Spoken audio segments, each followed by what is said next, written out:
سامانه مستقل خبری پامیر دیلی نیوز که رویدادهای مربوط به ولایت مختار کوهستان بدخشان را پیگیری میکند خبر داد که مقامات تاجیکستان از محمد باقروف معروف به باقر، یکی از لیدران غیر رسمی این منطقه طلب کردند تا 6 نفر از طرفداران خود از بین ساکنان محلی برخورخ که برای دست داشتن در یک عده جنایت‌ها اساساً برای تحقیر و لطکوب نمایندگان دولت تحت جستجو قرار دارند به مقامات بسپارد، وگرنه نهادهای قدرتی تهدید کردند که عملیات ویژه برای انداخته می شود.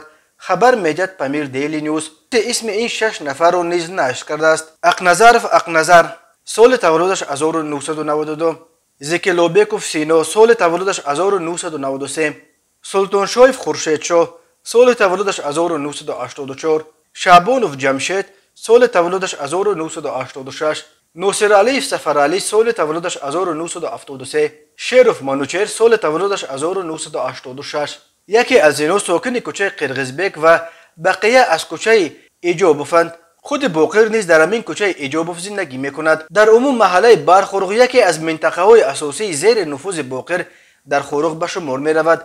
بنا به اطلاع پامیر دیلی نیوز این روی خط از نام وزیر کارهای داخلی تاجیکستان رمضان رحیمزاده ارائه شده است و حالا مذاکرات با باقر در مورد سپاریدن این 6 تن از طرفدارانش ادامه دارد.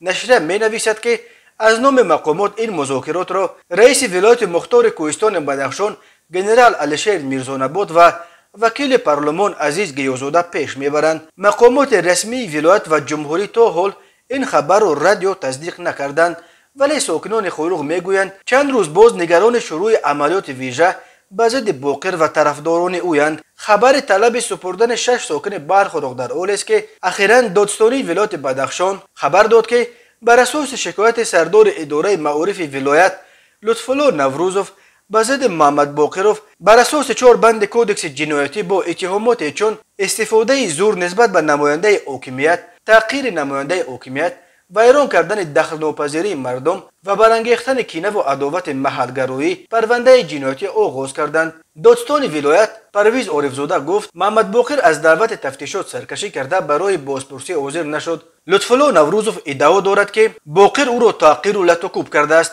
و مجبور کرده است که برخورق را ترک کند. باقر این را رد میکند و میگوید با معلم فقط یک صحبت پدرانه کردم. این لیدر غیر رسمی بدخشان روز 5 فوریه در مراجعتنامه‌اش نوشت سبب پیش نوروزوف رفتنش این بود که معلمان و معلمه‌های زیاد به نزد من آمده برای مجبورا گرفتن اینترویو و واکنش نشان دادن شکایت کردند. من به پیش او با مصلحت در آمده فهمیدم که زیاده از 2 ماه شد که تو کار خود را مانده معلمان را نسبت من برای دادن اینترویو و بدنام کردن من روانه میکنی. مرا به حالم گذار و به سیاست کاردار نشو. محمد باقروف افسر سابق قشون‌های مرزبانی تاجیکستان 58 سال داشته یکی از پرنفوذترین لیدران غیر رسمی بدخشان به شمار می رود. او در محله برخورق زندگی می کند و گروه اساسی طرفدارانش نیز در همین جاست.